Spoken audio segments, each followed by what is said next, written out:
Nice. Okay, here we go.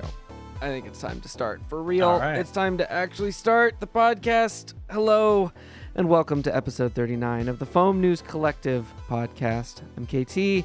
I'm here with Vile. We have no Grims this week. Grims is on a trip, but still managed to throw down in the episode. So I hope you all enjoyed that. Vile, how you doing this week? I mean, I know how you're doing, but tell the folks. I'm doing okay. Just been a little busy. And it has been crazy weather out for where we are. It has been thunderstorm and raining, and we're in the desert, which is not a good combination. Yeah, that's kind of a different experience. Has there been any like flooding or anything? Or, like, some of the lower been... areas, they have people have to worry about it, and I've seen some footage on the local Facebook groups of people's like trailers and stuff that were parked way too low in the areas getting kind of flooded. It's not terrible. It's not like, where I grew up in Texas, but it's still like, people still have to be wary of it. Right. Yeah, we've had a bunch of that kind of stuff happening around here. I'm of course, kind of in a mountainous area, but all the low-lying spaces have been having kind of problems like that off and on. But yeah, stay safe and do the thing. I'm pushing through another one of these weeks where we all are. This episode has been. I think we really expected the last episode to be a huge struggle to put together because it was so loaded with stuff. But we had Beret and Jangular, and we had just like we really kind of all jumped on it and got on top of it and put out a really great, really thick episode. This week is much thinner, but like we're struggling. We are struggling. It's personal life is like really cutting into this episode more. It feels like. Yeah, it's kind of weird. I kind of went into it like, oh, I have barely any time. Oh, but the episode is light. But there's this like baseline of work. Mm-hmm. One of the things I want to do one of these times too is I want us to like really track the time that goes into producing an episode. Yeah. And kind of start to get a handle on like how many work hours actually go into producing an episode of the Foam News Collective. But speaking of Jangular, we've got someone here who has plenty of a good idea of how many human hours go into an episode of producing the Nerf news. Jangular himself, how are you doing this evening? It's so great to have you on. I'm having flashbacks of the amount of work it was to do news. So thanks for that. It's definitely made this well worth it. Thanks for having me, though. This is something I'm looking forward to. Should be a lot of fun. Yeah. We've been lucky to have you on the show a couple times now doing recaps of competitive play.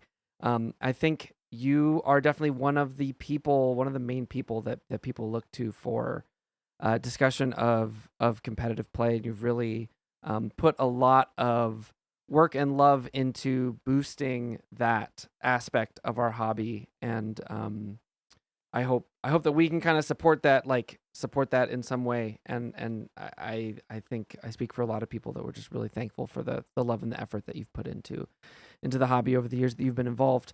Would you actually kind of jump in there and explain like what was your start in the hobby? Because you've been doing this for a decent amount of time. And Sure. how'd you get started? Yeah, well, first off, thank you. I appreciate that. There are so many people that are involved in the competitive side that have pushed it to where it's at today. But for me, as far as the hobby goes, I got in, I want to say, with some friends. I started buying blasters, I think 2012. Kind of had some fun messing around with them. We'd go out and just kind of plink away at each other, make our own games, have a little fun that way. But then we, of course, stumbled onto the modding scene and aspect of the hobby. So we started kind of tinkering around with that and then found that there was a local game hosted by Bay Area Urban Recreational Nerf, or BURN, and hopped out to that and learned just how wide and vast this hobby truly was. I showed up with a couple barricades, thought, yeah, I'm going to have some fun, and just got completely and utterly destroyed, and I haven't looked back since. So that was my early introduction into the hobby, of course, beyond, being a little kid and getting blasters and having fun with them at home. This is a step beyond into the hobby side. Yeah, having a local club to connect with I hear that a lot from everybody not in Germany. Sorry to the one person in Germany who commented on our last podcast episode. I know that there's a scene there, but not for Domachevsky apparently. How long did it take for that to sort of pivot into a focus on competitive organized play?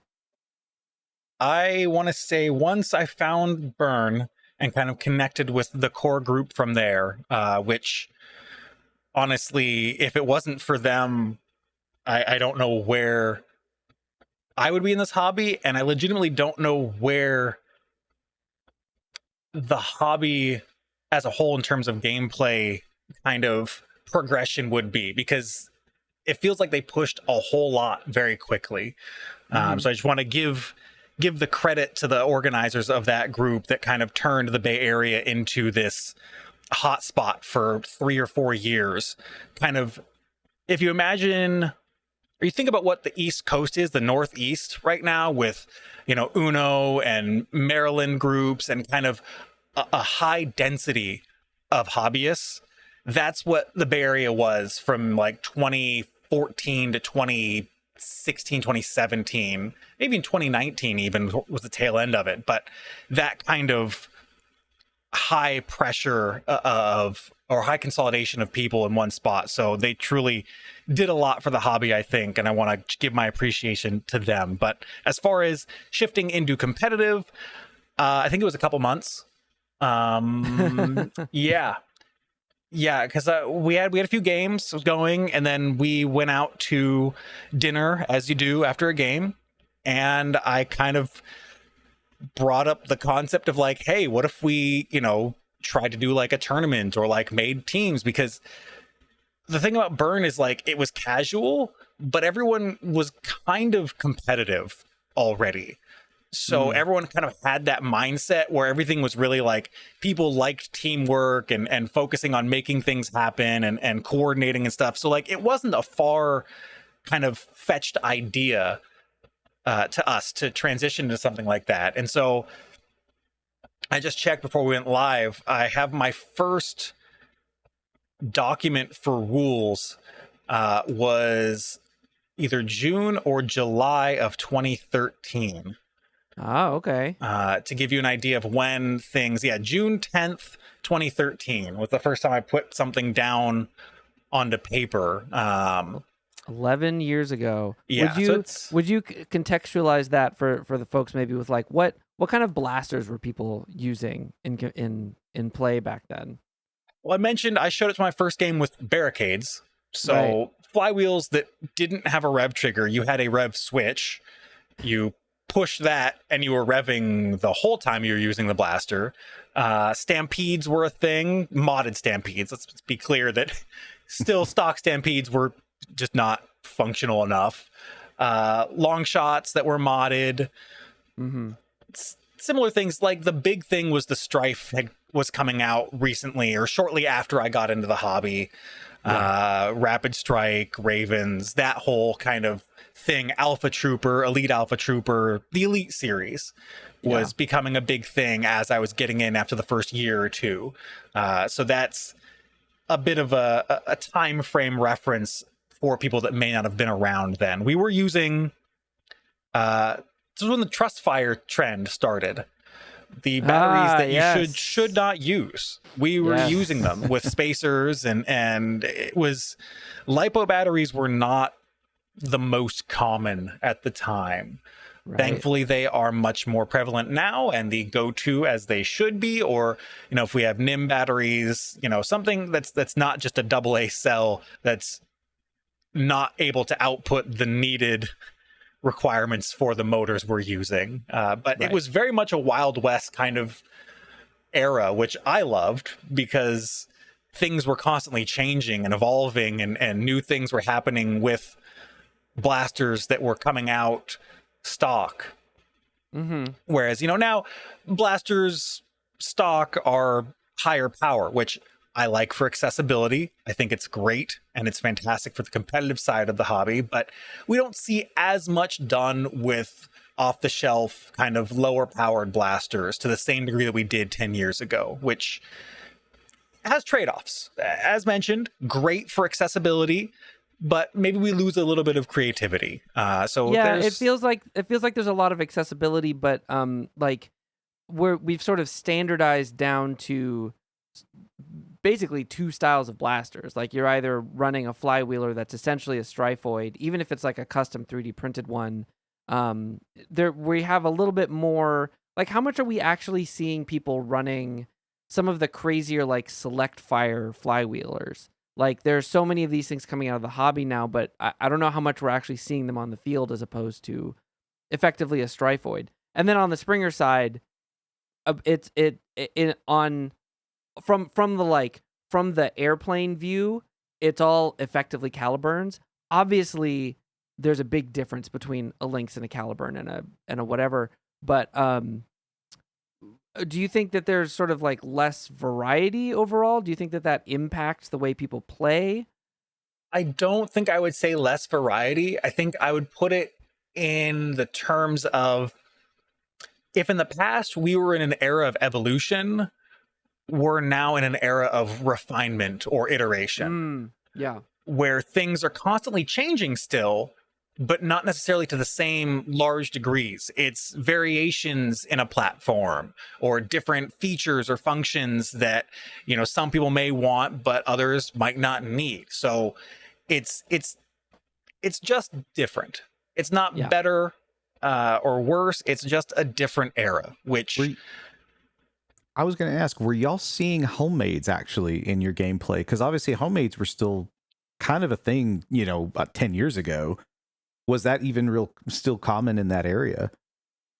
They weren't that common here. A big part of it is the games that Burn ran that subsequently basically all the other 4 or 5 plus groups that popped up in the Bay Area were running, all used standard like Hasbro dart types. So we weren't making our own darts or anything like that. So you didn't really see the homemades because they weren't going to benefit from using full-length darts. We had a couple people that used things similar. We had one person, Kimball, who used a bow, a compound bow that he had modified to shoot darts, and he shot, I think it was like 280 FPS. So he kind of just controlled the open areas of the field, but he had a really slow reload time. So it was a fun game of bait him to shoot, try and dodge the dart, and then try and run him down. So, there's always an answer. Yeah. That's why I'm never a fan of jumping to, something's overpowered or anything like that. There's always an answer. It's just finding it. Yeah. Sometimes it just takes time for the meta to evolve around it, or for people to figure out the strategies to counter it. You also are one of the founding folks, or the founding folk with the Blaster Tag Association. Would you tell us a little bit about that? Sort of tell people what that group does. Sure. So it's shifted over time. When I first started it, it was kind of the encompassing name for our competitive game type. And then I realized I would like to see the competitive scene grow all over the country and the world. At the time, there weren't really many other places doing things like this. We can get into the history of competitive later if we want to, because that's a large tangent that would certainly take me off track. But as far as BTA, I just wanted kind of a brand to put for competitive in our area and kind of trying to expand it and everything. And at first it was just, like I said, the name. And then I thought, okay, well, if we're trying to expand and get competitive played all over the world, do we want some sort of like overarching title that, has a rules committee and that kind of thing, and try and get people to play and standardize things, which, to put briefly was not the right way to go about it. I learned a lot through the first few years of trying to talk with other groups and get them to play and try competitive. And this hobby is very much about personal preferences and building things the way you want them. So I don't know that we will ever have one competitive game type. I think we will always have at least a few. So trying to have one standardized rule set, I think in the near future is not going to be a thing, but having several standardized is very, very reasonable. So I think that's the direction we're trending for the next 5 years or so, is kind of solidifying the most common game types. But moving back to what I want for the BTA and the kind of the goal and what it does is, after talking with many people and groups and trying to sort out, what I could do, I thought making a hub for competitive players and teams that gives them all the information they need, all the, statistics, context, and everything. That's kind of what I want to provide. And over time, BTA, we host events. We host the tournament for Ragnar Oktoberfest. I do have plans to expand to more tournaments, hosting through the BTA kind of brand or whatever you want to call it. But it's not trying to force other groups to be, under the same banner. It's just trying to give everyone a place to solidify information and have it be accessible. So I'm working on right now getting all the teams and their rosters and their match histories updated on the website so that they can track everything all the way back to 2017 would be the earliest tournament I have data for. Yeah. So teams could track all of that and be able to see how they've evolved and see how different regions play and what the scores were for, ancient matches as we go on in time. But just a tool that allows the hobby to grow and makes it easier for players and teams to get involved and stay connected.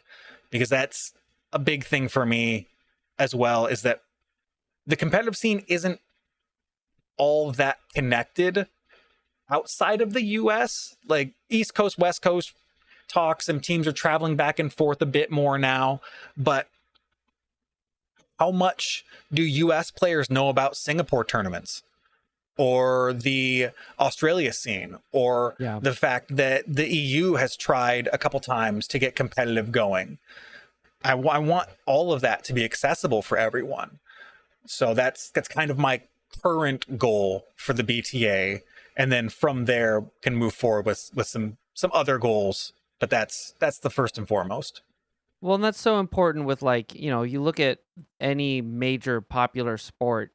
Baseball people are obsessed with statistics and the history and the numbers behind what's happened in the game over the years. And the only way that you start to build that is by having someone track that information and make it available somewhere where people can run the numbers and look at the history and think about and make predictions about what might happen in the future. That's been part of the mentality, I think, of our collaboration too. Having you come back to the news, and sort of present that in a way to people in a place that hopefully they will see it, even if they maybe weren't looking for it in particular, because it's very, the thing on YouTube that gets clicks like 90% of the time is new blaster, cool new thing. Yes. And that's great. So the idea, I think, has always been, let's put this information that is just as important to the hobby, but less easy to advertise due to algorithmic reasons or just how hard it is to maybe to make a cool thumbnail, and put it in a place where people can discover it, and have someone who is extremely knowledgeable, there to talk about it. And I think it's working. I hope it's working. I'm excited to keep doing it as well. Hopefully we can, support the BTA's mission in that aspect. I appreciate you having me on to attempt to spread some of that to, viewers, people that may not know about it. Because it's something one of the cool things I've found is that a lot of people don't think that they would enjoy competitive, but then they try it, and more often than not, they'll come back and be like, I'm hooked. I want to play more. And it's some of my favorite memories are being at events and having people come up to me and just like express that they tried, like at End War 2017, some people were talking to me after playing Ion Rush, that they were hosting a little kind of game outside the convention, and they're like, "Oh my god, I have to play more. I'm looking forward to organizing and getting out there." So like, it's infectious, and I love that about it. So that's kind of, I just want to keep spreading that to more and more people and growing this side of the scene. It's good for I think any new groups as well, because as certain groups, I've seen a couple of new groups popping up in certain areas, and you always have to kind of look at the growth of those groups, and you never know if there's going to be a new team that comes out of these areas, if there's enough support and there's enough members and things, and they, having that kind of, area website and data to pull from to kind of understand like what should we be playing for, what type of game style do we want to be running for our events, where could we be going, what teams are we going up against or potentially going up against. It's actually really good information, especially for an aspiring team that might be trying to kind of get into the game. Yeah absolutely. And that's another reason I'm so big on footage. If you see me in Discord, I'm usually pestering people whether if they're going to host an event, is there going to be match footage? Like, that's so big and important to me. Like, it doesn't have to be great footage. Just stick a GoPro on a corner of the field and just show the whole field. That's so valuable. I can't overexpress that, because having just historical footage of tournaments not only are valuable for all the teams participating, but future teams. So that's something I will always pester people for. And that's why, for those, not just for the teams that are already playing, but the teams in the future that want to learn about the scene and know what to expect when they come to an event. Speaking of specific events, and speaking of End War, we so far have covered Maryland Foam Tournament, which we were really lucky to have, for me and Vile to be able to be there and interview people between matches and catch a little bit of footage. And so I feel like we were able to do really robust coverage of that.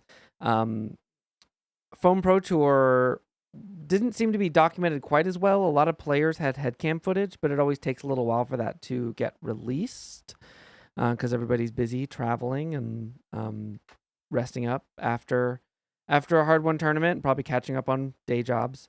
But I feel really good about the coverage we were able to put together on that tournament as well.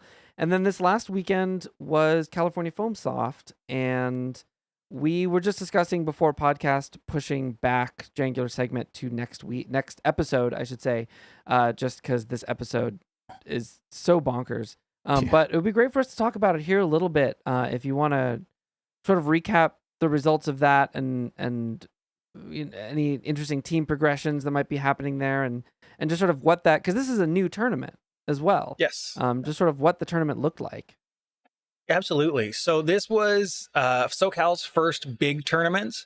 They had 8 teams, which is a good number for a first tournament. 5v5. They played the Flag Dash rule set, which is kind of becoming the most popular format for a lot of regions. So it's nice to see that happening here on the West Coast as well. We did have some people from the East Coast travel over. They formed a team, Magic Space Whales, which, if you think about the name, it's a couple members from Magic Smoke, a couple members from Nebula, and a member from Orca, or a couple members from Orca. It might have been Clint and Junior. I'll have to double check on that, but yeah, three teams, an amalgamation of players, and they did pretty well. They took second, so it's nice for a travel pickup team. Granted, a good number of these players have played together before, so there is some familiarity there. But the big story is that Nebula was able to take the victory, and that's their first tournament win after 3 years of tournaments. Starting in 2022, they have finally picked up a tournament victory, which I am very happy for them, as they've put in a lot of time and effort to get there. And then filling out the podium was Red Tide, who is of course a powerhouse team in California. So there's unsurprisingly seeing them on the top three is something not surprised about in the least. As well, we had teams from Utah with Foam Bees, and then teams that I believe were mostly pickup teams. I believe one team being called Leftovers, and another team being called Epic Troll. So I don't have all of the information for the rosters yet. I am going to get that. I just don't have it on me as of yet. So I can't share all of the information. How many teams were there overall? Did you say that already? 8 teams. 8 teams. Okay. Yeah, and they started with a group stage round robin, and that, well, shouldn't say round robin, group stage group format. So 2 groups of 4, each team played each other team in their group, and then those results seeded the bracket for the elimination bracket top 8. What do you think? I'm curious if you have any thoughts on having seen this event. You know, the next, I guess RAG is the next East or West Coast tournament coming up, right? Yeah. Do you have any thoughts on like what the results of this might mean for how that tournament's going to go? What is their game type? RAG uses King of the Hill. Okay. Yeah, I knew they were different. I couldn't remember why. Yeah. That's the format that we built, so it kind of just de facto became the format we ran when we started doing the RAG tournament in 2017. So it stuck. I am not committed to it for the future. I am working on other game types that may be better. And if I deem they are better, then it will change going forward. I always want to provide the best experience for the tournament. I say I as if I'm like the sole person running these things. I have less and less to do, thankfully, as more time goes on. The events happen in spite of me, not because of me. So nice. I'm very thankful that we have people stepping up more and more to take responsibilities and kind of make things happen. We have, Fish doing our broadcasting stuff for the stream. Eric Dater on Discord is stepping up to take more of a leadership role for the tournament itself and being like our tournament lead for the day. Lots of just people behind the scenes running things that help with not just the day of and the planning and the prep, but the rules testing, which cannot be overstated how valuable that is. We test multiple games each year before we lock in the rule set. So we revisit any potential concerns, reevaluate, try different things, and then update the layout for each year. So kind of just a little bit of the process as a side tangent there. No, that's really interesting. I guess I'm wondering, because RAG's a pretty big event in terms of people actually traveling to it. Do you how many teams do you expect to have? Do you expect to have a decent number of traveling teams? Do you think that will? Because if you have, I imagine you'll have some teams traveling who were in there'll be some overlap with California Foamsoft. Do you think that there's going to be with a different game type, but some of the same teams going on there? I don't know. Do you think that there may be some kind of prediction that or that might be able to be made in terms of like who might be able to make a showing there, who might be responding to things they've learned about other teams in the area. Yeah, certainly. So registration actually opened a little over a week ago. We are sitting at 12 teams currently for this year. Wow. We had 12 teams last year, and there's one or two teams that I think are coming that haven't registered yet. So I don't know that we'll hit the full 16. I would be thrilled if we do, but it looks like we should be a little bit over the 12 teams we're currently at, unless something changes from what I'm aware of. But teams certainly have traveled and are traveling for this year. We had, of course, Nebula, Red Tide traveled up last year along with Blaster Club from Southern California. They should be traveling up again. At least Nebula and Red Tide have registered already.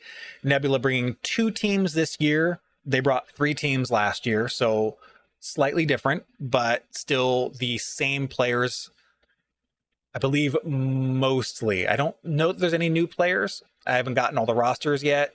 We don't know that information, so that's just a guess. But those teams should be returning from last year that have traveled. There's also players from the East Coast. Some players from Magic Smoke are coming. Orca Company is coming from Florida. We've got not a full team, but Piggy is returning from Singapore. He played last year for Nebula International. And there could be some other teams. We had part of Foam B's Derek Sun last year, not a full team. I don't know if he will be returning with a roster this year. He has in the past played at RAG and brought a full team. They took third in 2019 under the team name the F Team. I believe the F standing for Frontline. I'd never confirmed, but just a guess. But yeah, so they could bring a strong team again. And there's Skeleton Crew, which is a partial team from the Northeast. They are originally, I believe, like the Bone Squad, I think is their normal team name, but they couldn't bring a full team, so they're picking up a couple and going under the team named Skeleton Crew, which is what they were at Foam Pro Tour this year as well. So for a little bit of continuity on that one. So yeah, there should be people traveling. I would love to see more traveling. I want much more of that east to west and Midwest and Southern kind of contingents to travel to other regions. And I say that, I want my team to travel to other regions as well. It's last time we traveled was 2019 for Foam Pro Tour. So it's been a minute and I'd like to fix that. I want much more kind of that interconnected feeling for tournaments. Well, that was going to be my next question. Do you ever get to compete now? Like, because I think about people like Andrew Dart Sweep, who is so involved in running events now. He like never gets to play Nerf. Yeah. Do you feel that happen sometimes? So when we held our first tournament in 2017, I didn't play. I was solely focused on running and making sure things were good. And then 2018, I was talked into playing. I was convinced. To be fair, it didn't take much because the whole reason I started doing this was because I wanted a competitive scene to play in. So my whole thing is basically, if I've had anything to do with the organization of a tournament, I'm not taking any sort of prize. If there is one, I will, if my team places, however, I'm not going to take anything because I don't know. I'd rather go to somebody else. That's not why I play regardless. But, and then 2019, I was talked into it again. It was, we had other people that were willing to step up to run things the day of. And so it was like, okay, I will play. I'm, there's the argument against it that, if you're running something, you shouldn't be in it. and there's, the arguments of impropriety, and that's something I am well aware of and have to be very conscious of. People can always feel a certain way about it, and I will respect how they feel about it. But I want to play. I love playing. I love competing, and it's what I want to do. And so until things get to a certain point where it's so big that I can't feasibly compete, like I need to run things, I will continue to try and compete. But I will also be trying to make it to more and more travel tournaments where I don't have to be involved in any way and I can just be a player. Because that's really all I want, is just to be a player. Totally. Yeah, there's it's so hard to get into these roles where you are so passionate about something that you want to be able to support it, and it can be a struggle to actually get to do it. So I feel that, but I'm glad you're finding space to play. That makes me really happy. It is solely thanks to the people that are willing to step up and fill roles so that I can. Without them, I there's no way I could play. I couldn't actually run a tournament and play, side by side with all the things going on in it. So it's, I really, really cannot overexpress how thankful I am to the people that allow me to do that. It's great. It's so good to have community. Next thing up, so we have a little Ko-fi where people can give us some money in exchange for some perks, and one of them is getting to ask our podcast guests questions. If that sounds interesting to you, please check out our Ko-fi, link down in the description. Throw a few bucks at us. I will eventually change it so that you have to donate at a higher level to do the podcast guest question, because it is going to start to get tough, but also not everybody puts in a question every time. So currently it's pretty safe. Vile, you want to read a question or two? Sure. I can take actually the first one from Iron Gopher. It says, I don't actually have a question for Jang. Please just thank him for being a huge source of enthusiasm, positivity, and professionalism within the hobby. Well, that's cheating. That's very kind. Thank you. I don't do much. I don't, like, everybody else does stuff. I just get to be someone who enjoys the things other people do. So I don't, thank you. I mean, I think part of the reason that you stand out in a lot of ways in the hobby is that you've put so many things in, even if you feel like you don't do a lot now, you put so many important things in motion that I don't think the hobby would be as healthy or as active of a place without. And the next question is related to that as well. We haven't explicitly mentioned this, although we've hinted at it multiple times. But for anyone that does not already know, This Week in Nerf, the news show that existed before the Foam News Collective, which was run, I guess, most well known, being run by Foam Blast. Yeah. Was originally started by Jangular. Jangular, and as far as I know, that's the first time anyone did like a news show for the hobby. I don't know what I can say first.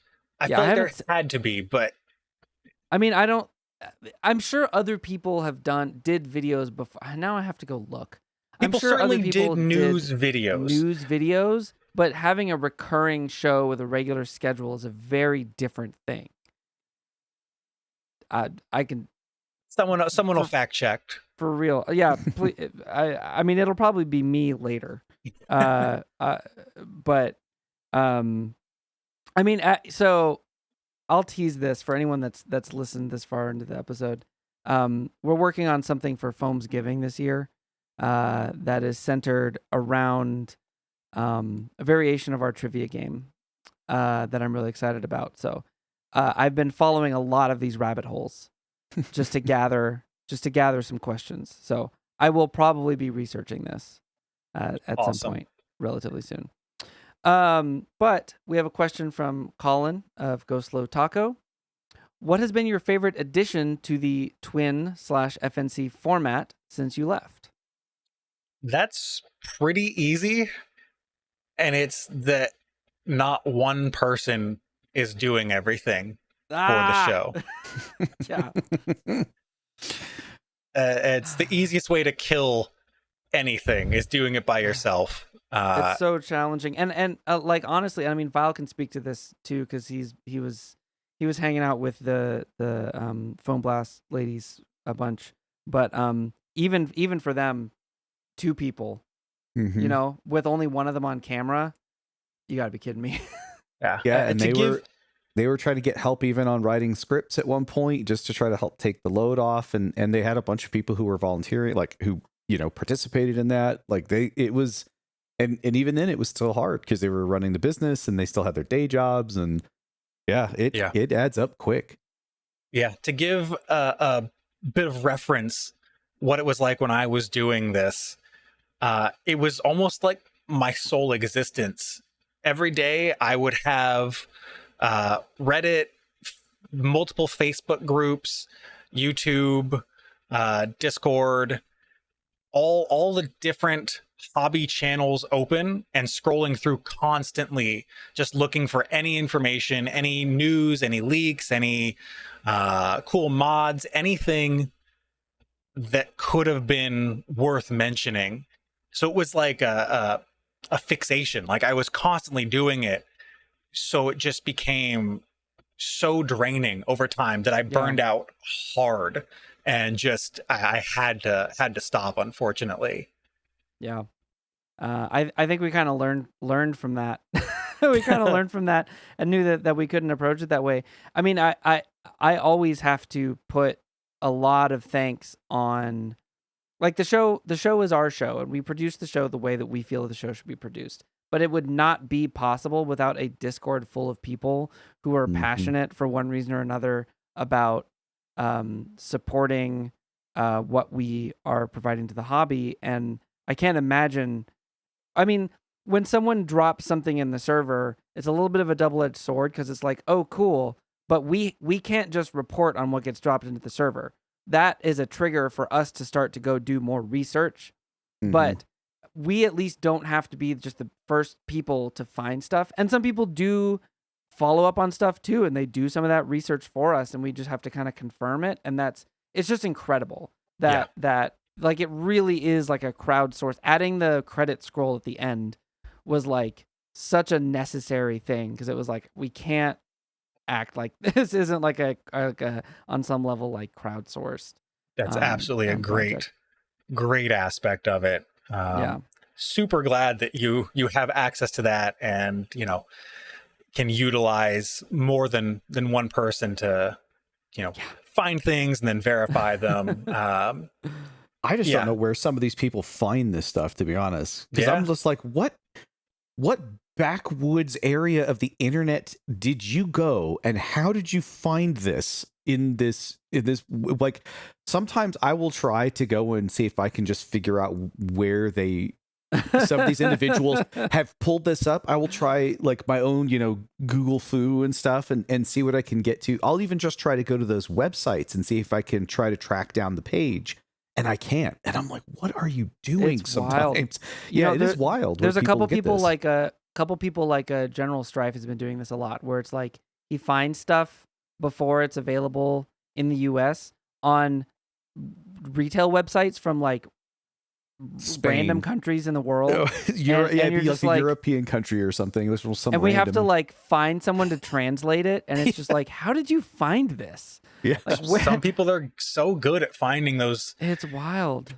Yeah, it's funny, but yeah, it absolutely it allows us to sort of get early access to things before it's, because usually it's like, oh, here's something that's on pre-order from whatever big box website store from in the US, but some of these people are finding them months in advance, because these sites don't, and again, they're usually behind some other stuff, so it's sort of like they're building the infrastructure for it to be there when they finally get it.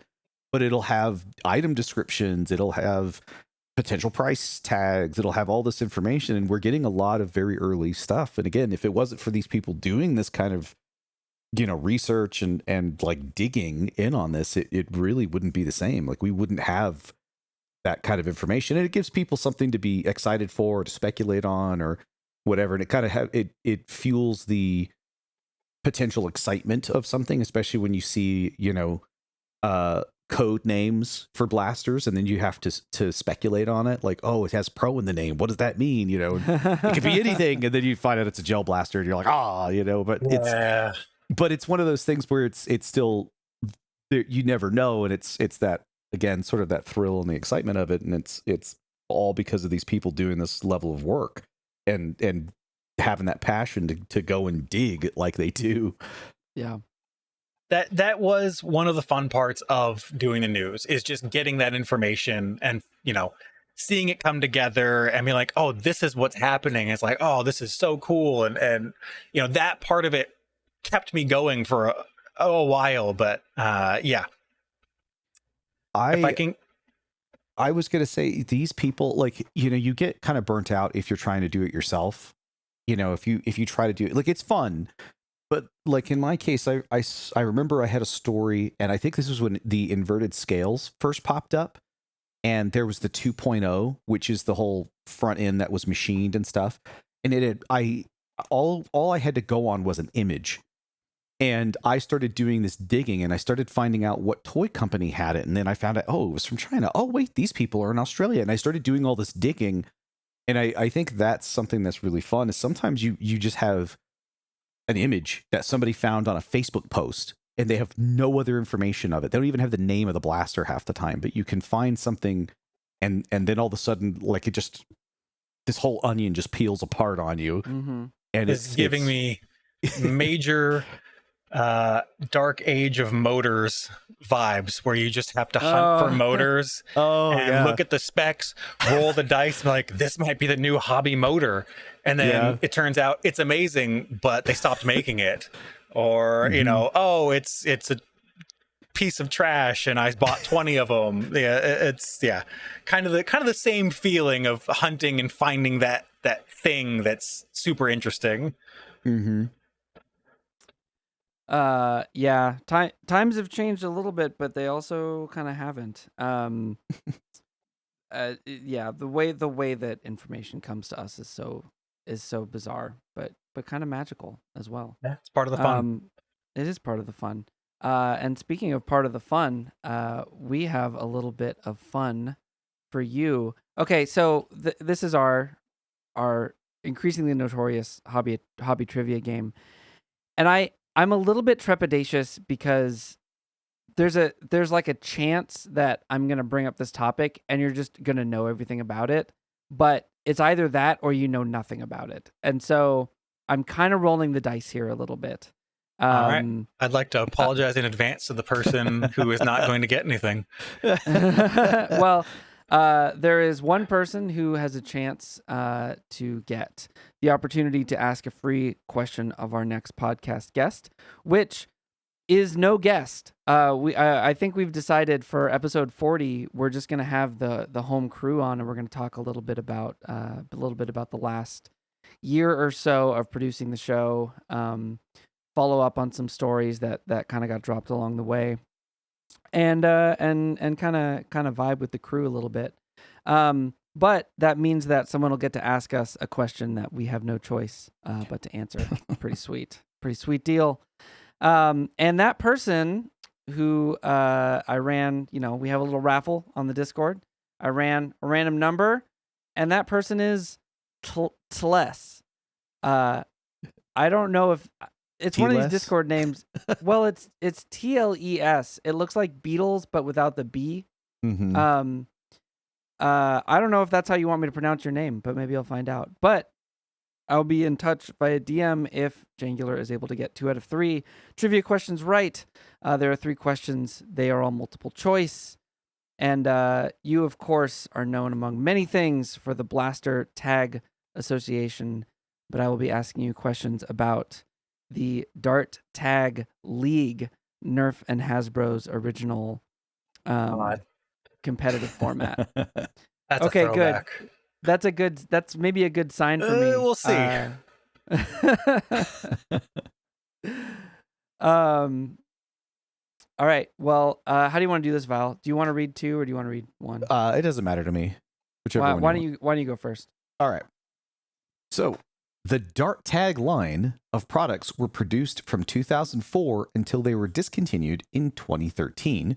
But Hasbro's official Dart Tag League ran for only 3 consecutive years. What year was the first Nerf Dart Tag League event? Was it A, 2005, B, 2009, or C, 2011?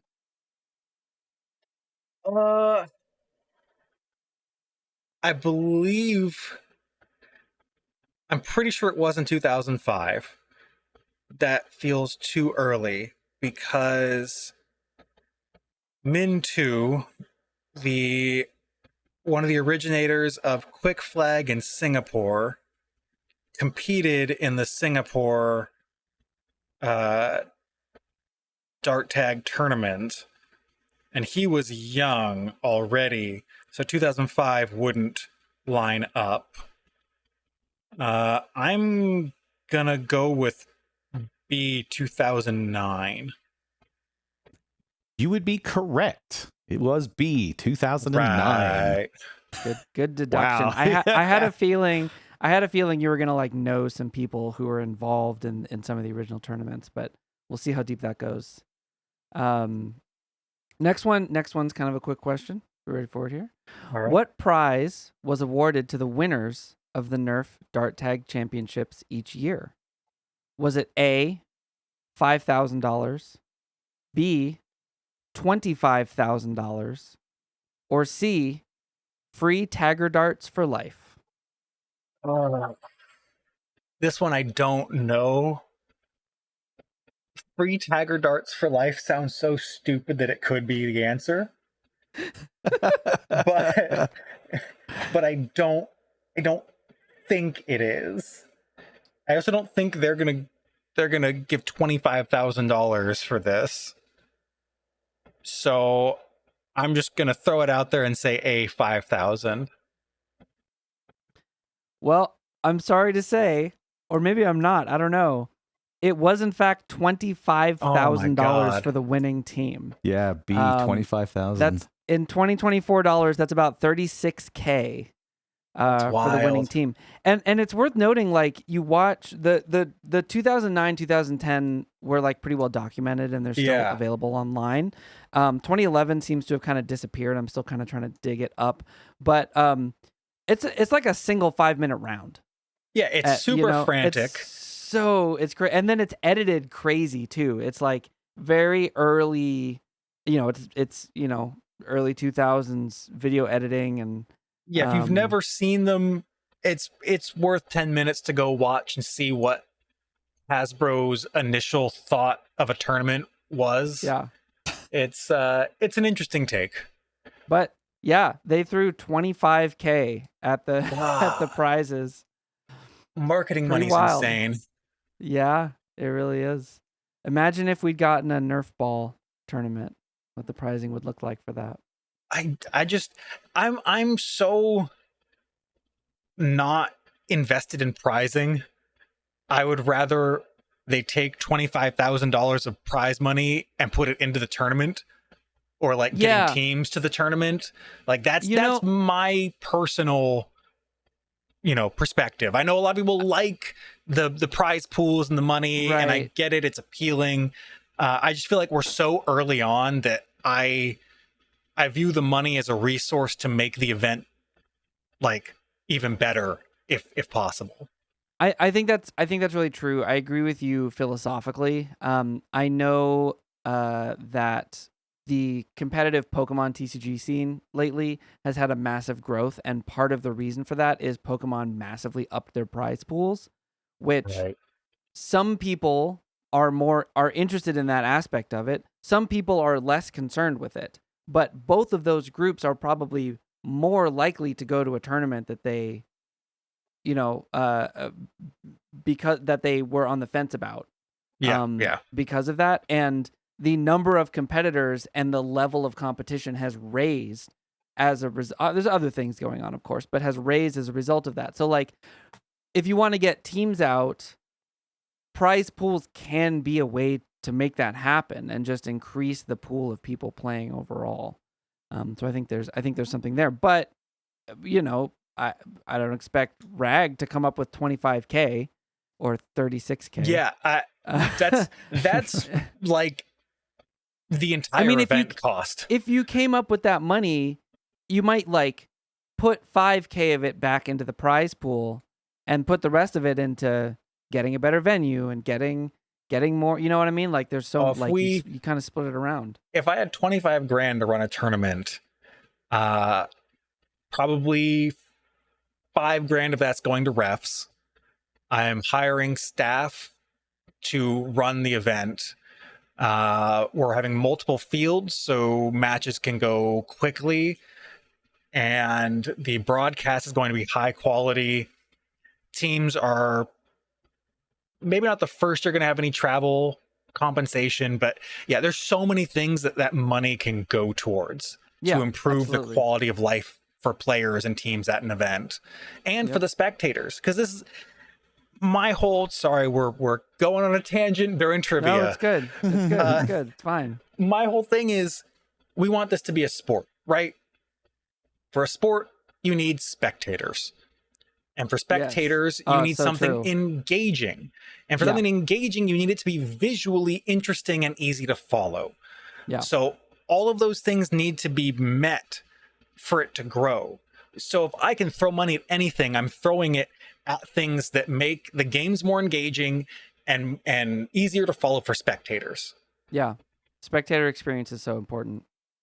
Spectator experience is important. I wish that we could do, like, if we have someone streaming, we have someone calling out the game, that it could be visible or audible somewhere in the auditorium as well as online, so the local viewers can benefit from that also, from play-by-plays and stuff. Anyway, final question. Do you want to do it, Vile? Sorry. I can. Yeah, you go. You got it. Okay. So the 2009 and 2010 Dart Tag Championships were won by the same team, the Determinators. Who went undefeated both years? From what U.S. city did they hail? Was it A, Chicago, Illinois, B, Salt Lake City, Utah, or C, Portland, Oregon? I don't know why I thought it was going to be somewhere in Florida, but that eliminates that thought. I'm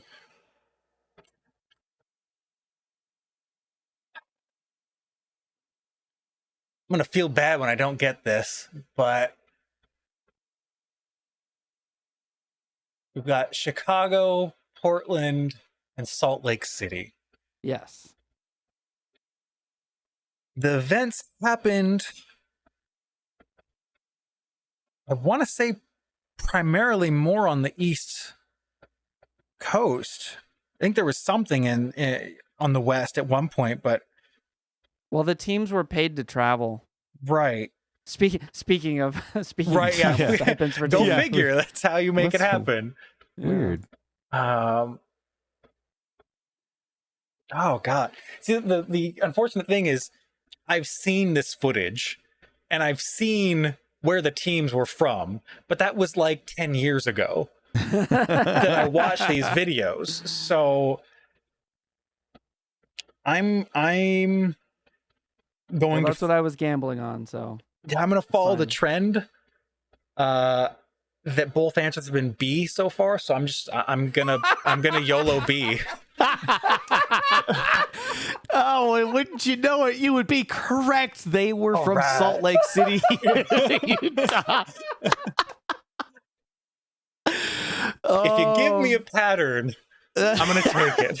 Somebody has pattern recognition skills. Oh, man. Yeah, Beret. Oh, the dig at Brett. I know he's listening, so Yeah. so he'll enjoy that. Yeah, they were from Salt Lake City. The other two incorrect answers that I gave you are the origin cities of their finals opponents. Oh, nice touch. Nerf from Chicago, and Fame from Portland. I think Fame was 2009 and Nerf was 2010. Okay. Yeah, my knowledge not that great on the dart tag tournaments. Well, so one of the funny things that I had forgotten about, that I was reminded of when I was researching this was, they were basically playing Flag Dash. The rules are pretty much Flag Dash. Much slight more variations, but fast-paced, hectic yes, version of it. But yeah. Flag sprint, I guess. Yeah, I mean, the entire arena was like 50 feet by 20 or something. Very small play space, but it was more or less the same. 5 points if you get a flag back, point for every tag. Players can come back on the field after 10 seconds. It was some differences, but yeah. The core of it was still kind of the same. That's funny how it just goes around in a circle. Yeah, apparently. So yeah, congratulations, Tles. I'll be in touch about getting a question for the hosts for podcast 40. Wild that 40 podcasts means we're 80 weeks into making this show. Mm-hmm. That's solid. Actually, yeah, 80 weeks, but we had that break in the middle there. That's true. For the we holidays, took a couple so weeks. Technically been longer. Yeah. Yeah. 80. I want to say you guys have been doing it about as long as I did before I had to stop. So good job. Thanks. Well, it's a milestone. We've hit it. Yeah. One of the things that we're working on right now is me not being the only person able to edit the show. Yeah. That's a big plus. Yeah, that'll be really nice. Because we spread a lot of work around, like you were saying, just having, Vile does a lot of the back end work. Grim manages the Discord and does a lot of the graphics, and I edit the show and produce the show. But it's still just the ability to move things around and let people take most of a week off. I'm the only person that doesn't have that. Because I it's not like I'm the only person capable of editing the show. I have the file and I have the Adobe license. We're trying to move the whole show to what's it called? DaVinci Resolve. DaVinci. Yeah. So that we all have the same editing software available. So we'll get there. But it's like that itself it's like doing a whole other episode on the off week, just to do the work of redoing it in a new program. So yeah, that's true. It's gotten pushed back a couple episodes. Yeah. I hope you can get that sorted because being able to spread it out even more is great. I'm glad you're all doing this and able to stick with it. It's great to have kind of regular shows being part of the community. So I appreciate it. And we're so glad we're able to have you be a part of it because you're offering something really valuable to it. And that's the same kind of thing where it's like none of us could speak as knowledgeably about the topic that you speak about. And I want to lean more into having some recurring folks who are specialists in specific things who can come on and present about them. Because we called it the Foam News Collective for a reason. And even if the three of us continue to be the central producers of the show, everybody's in the collective if you're contributing in any way. And that's extremely important. Yeah, I'm just happy to talk about competitive. So here well, I am. Now you get to do just the part that you're excited to talk about.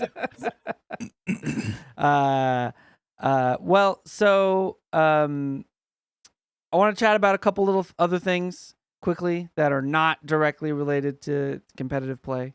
I hope you're willing to go on that ride with us today. I guess. One of them is Siren Blasters. We haven't talked about them on the show for a couple episodes, but there have been some things going on. They announced, the last time we talked about them, they announced that there would be delays in the release of most of their products, but that they would be producing the Gnarl, the single-shot blaster that many have said that has internals that are apparently very similar to Caramel Design's Skewer, but it's like a little pistol T-pole thing.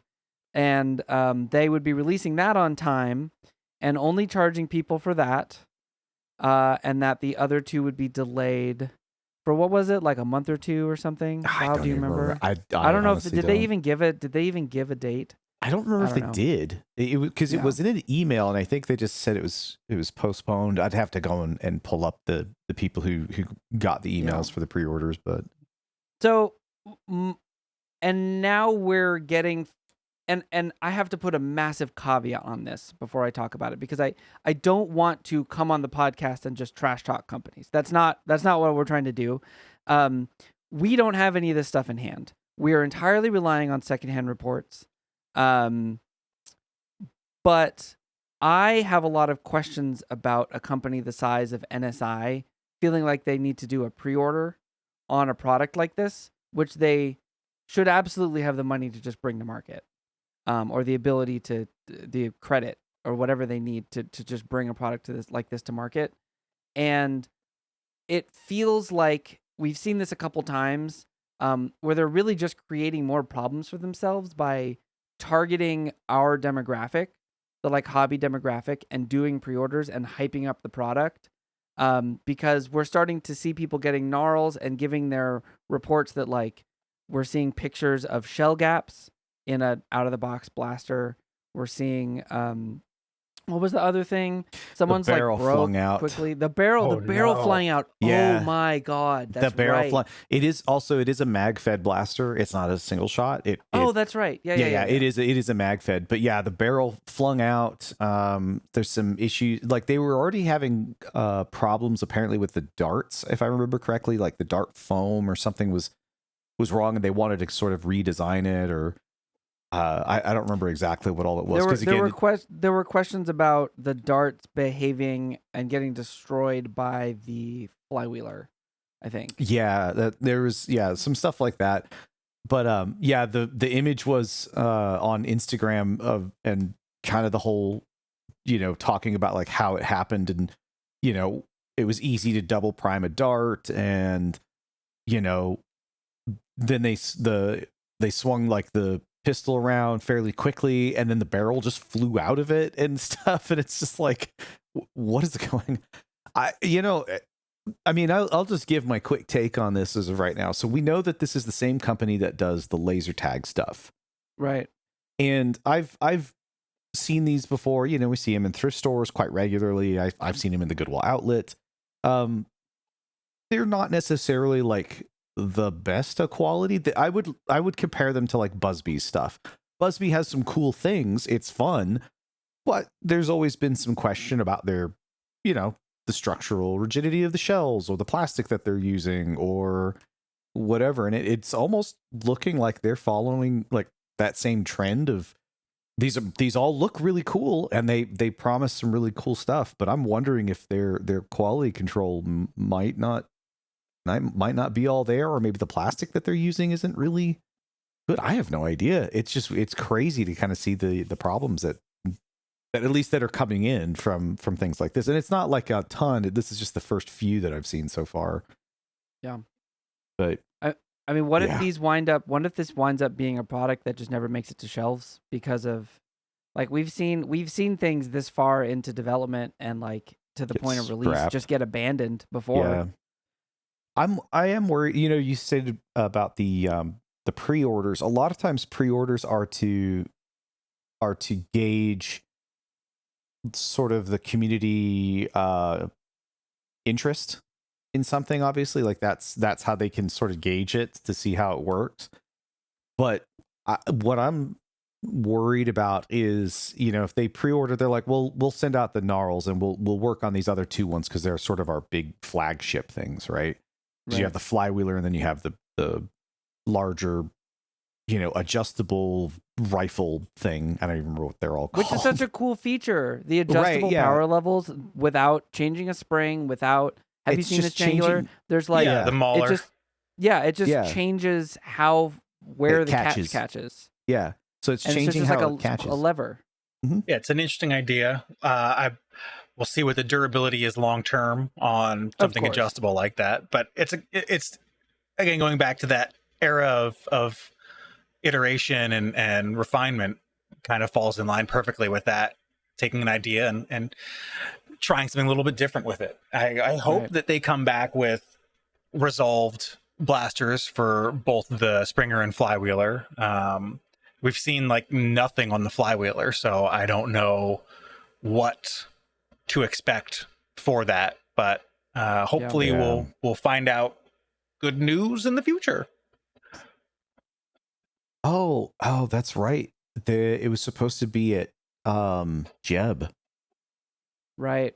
Yeah, that's what it was. So that was also another very strange thing, that they pull all of these pre-orders, but then, a thing comes out that they're going to be apparently at a booth at the Epic Blaster. Epic Blaster Battle, yeah. Yeah, and which is, again, kind of strange, because it's like, well, and if I remember correctly, okay, so it's just getting a hands-on. I just was double checking it because I thought you were able to like acquire them, but I guess it's just my guess is that them. they're just bringing the best prototypes they have. Yeah, right. To an event and letting people try them, and it'll be really interesting to hear what people say. To hear what people say about that. Not less and less. I think our hobby is really represented at events like that. A lot of influencers go, and but less of the folks who I think about a few people who put their hands on some of Dart Zone's designs at Foam Pro Tour or Dart Zone Pro Tour, and had concerns and thoughts about them, and we talked about this a bunch when that happened. They never did that again. They were like, I remember immediately they had, we knew that they had a bunch of stuff coming out, and they didn't bring any of it to Maryland Mayhem that year. And it felt like they just sort of like learned their lesson about showing people stuff in advance. And I think Siren NSI might be going through that experience right now as well. I don't know that bringing something in advance is a bad thing for Dart Zone. It's running a tournament with new blasters that haven't been thoroughly tested. Well, that was a totally different thing too, because the quality control on the units that they required people to use without any kind of modification at that tournament, huge mistake. But they also had brought some unreleased blasters to that event for show and tell, and people had found a bunch of like issues with them like on the spot. I remember both of those things happening. It's a great way to find the issues of your blasters to resolve them. Yeah. It can be anyway. As long as you're willing to be open to the fact that there are issues that need resolving. Yeah, precisely. Well, we'll see how NSI feels about that, I suppose. But they're not bringing them. They're coming to Jared's Epic Blaster Battle, which is culturally a very different event from RAG or even End War. So yeah. Well, we'll see. Vile, you brought up a kind of a surprise in terms of things that the hobby is ready to take on. The N1 Dart sure has had a lot of. I feel like anytime I see people talking about the N1 Dart, it's just very polarized. And a lot of people from like one area of this conversation are very sure that everybody agrees with their outlook on it. But there's a lot of people doing really interesting stuff with the N1 dart and just sort of taking it as it is. You were mentioning in the episode we talked about someone making a Talon style magazine, both for full length and cut down N1 darts, which is like there aren't even blasters for it yet. Yeah, it's just the magazine. So it's fascinating. We did a segment in here. There's some new offerings, and I noticed that I have most of the N1 series actually, because I've just been so fascinated by these blasters, and internally they're almost all rival blasters, like plunger tubes and everything. They are very, very powerful. They take upgrades like it's like nothing. They don't sweat at all. Throw K25 or whatever. You don't even feel the shell flex. They're really good. But everybody was so upset about the darts. They sort of passed on it. And what I was doing was, I created I was working with Dead Man's Foam. We figured out if you cut the back end of the dart, the DRM plug, they got better accuracy. He instantly was making a scar barrel. He made a conversion kit for a Nexus Pro. I made a dart cutter. And then, there's now the mags that were based off of that. And the person that made the cut down mags was based off of the dart cutter that I made. And now I've seen images of a Lynx that's converted over to N1 darts that utilizes these cut down mags. But something else that was fascinating to me was every single one of the blasters I have opened, they are identical in one way or another. All of the revolvers, and we got the internal picks for the Pillager's crossbow, the Minecraft. It's an agility. The cylinder is identical. The plunger tube is identical. The priming mechanism is identical. Like they basically just change it from, this is a priming grip to a bar on the top or whatever for the bow.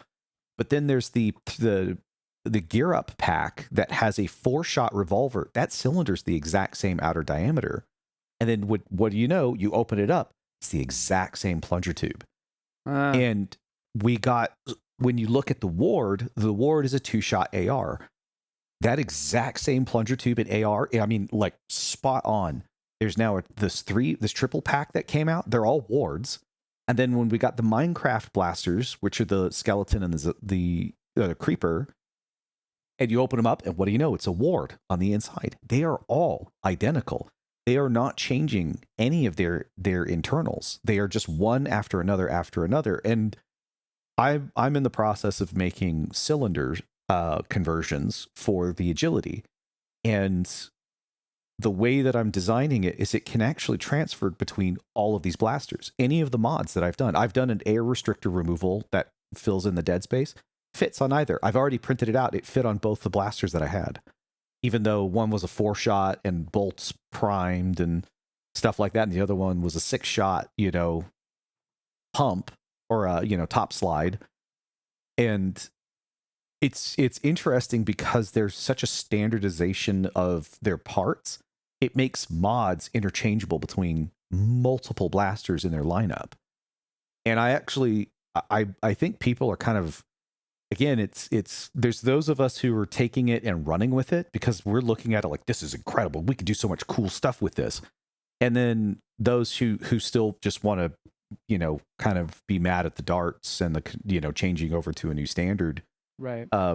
Who I don't think that they realize like, oh no, these are actually, because we were talking about it before, modding blasters and stuff was much more prevalent back in the day, especially when it came down to like the competitive scene. It was almost, kind of mandatory to get the way these blasters. You had to do it, right? Yeah, it was mandatory to sort of know how to do that. And nowadays it feels that people either want it off the shelf or they'll tell you, I still can't believe I get the just buy a Nexus Pro comment, but that does happen.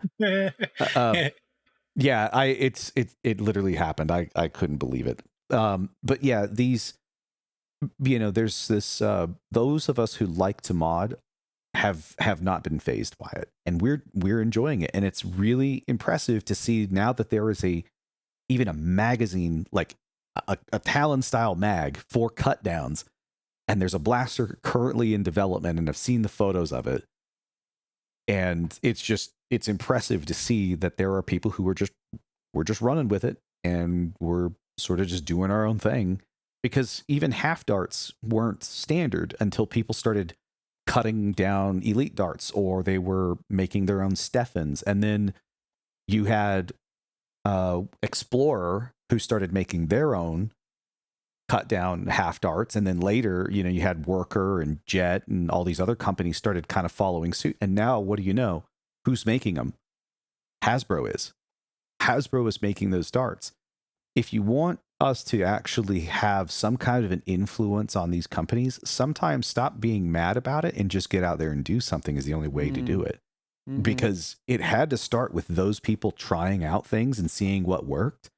That created a standard that then, forced companies' hands to say, well, shoot, if we don't do this, or if we don't change this in some capacity, we're going to get left behind. Now there's, because there's multiple companies out of China and stuff like that, like Worker, who they don't care. If you're going to buy it, they're going to make it.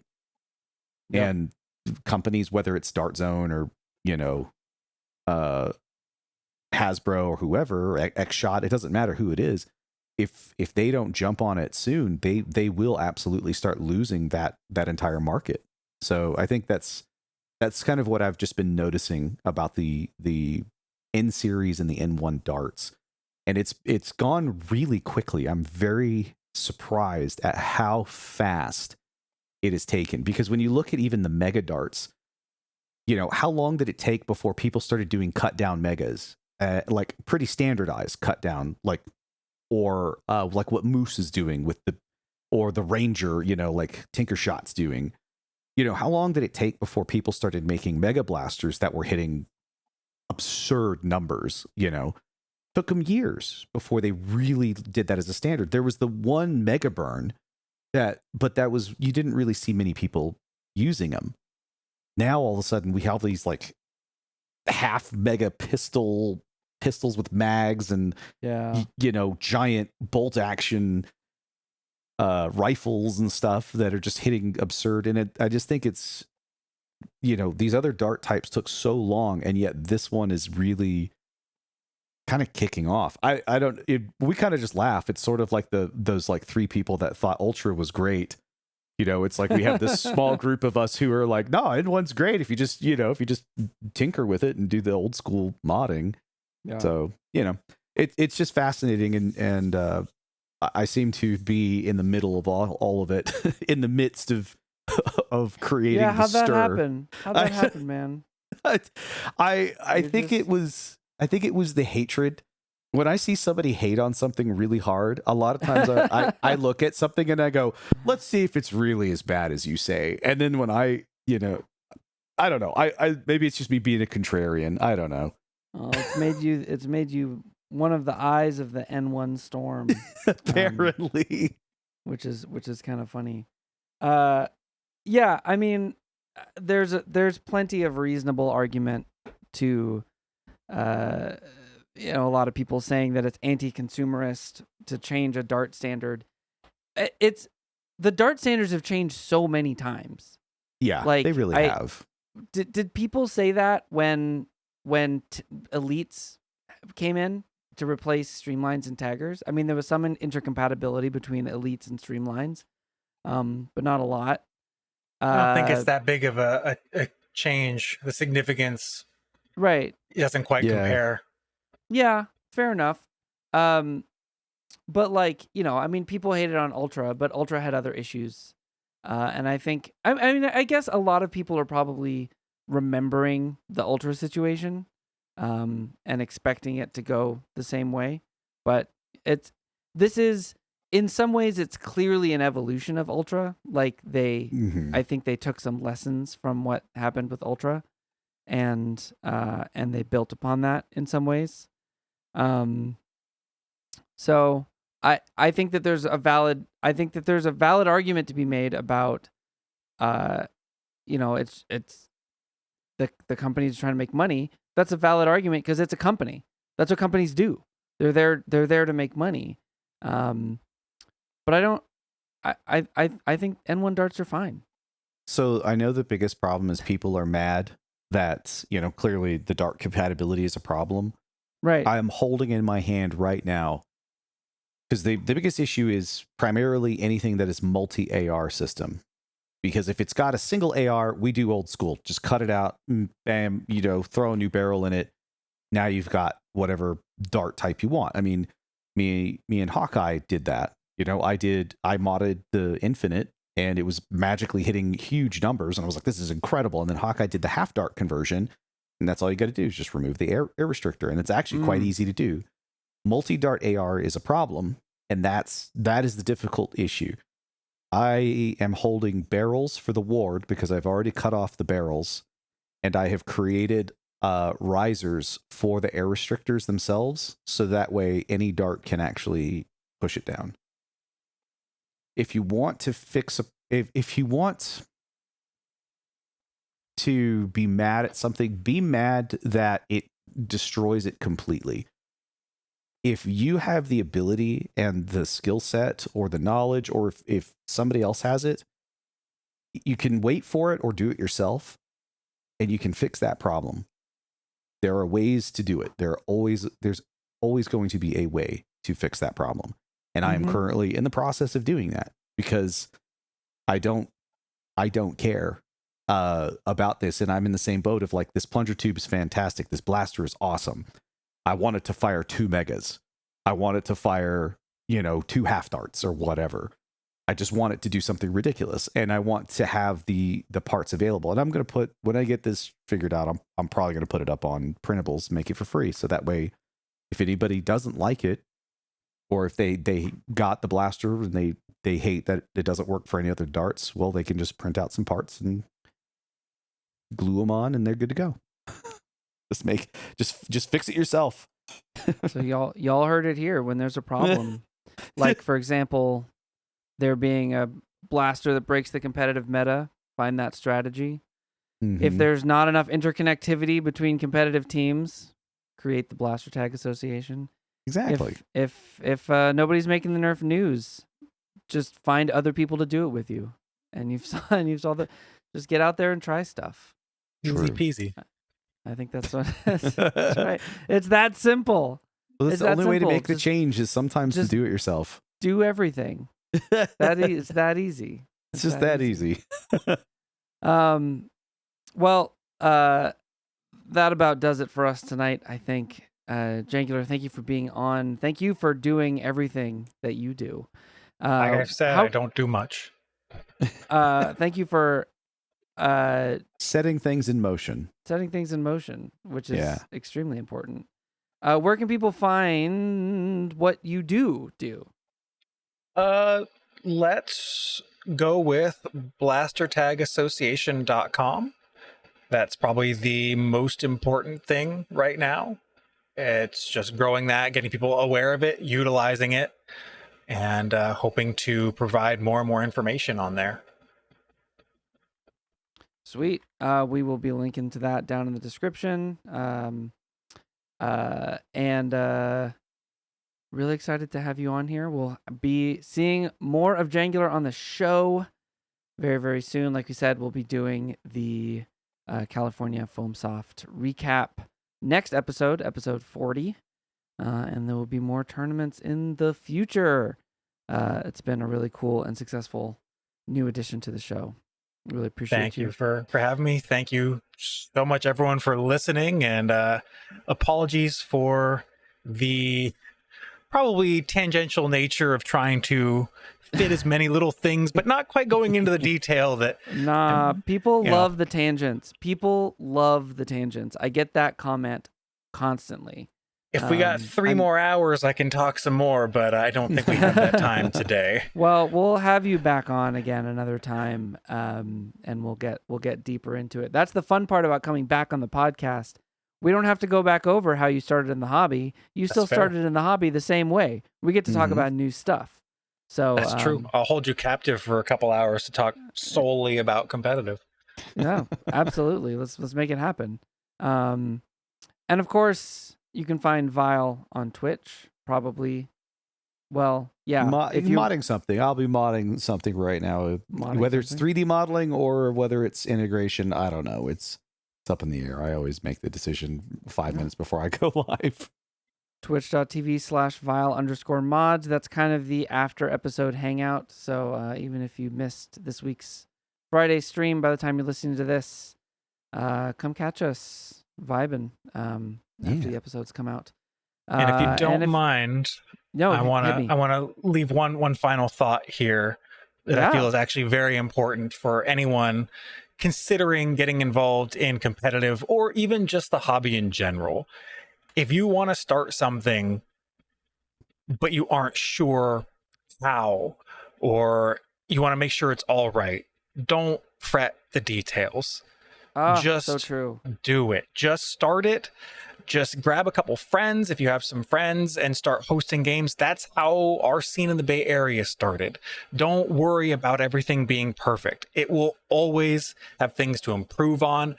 I've been doing this for a decade, and every single time there's always something to improve on. So don't stress about those little things.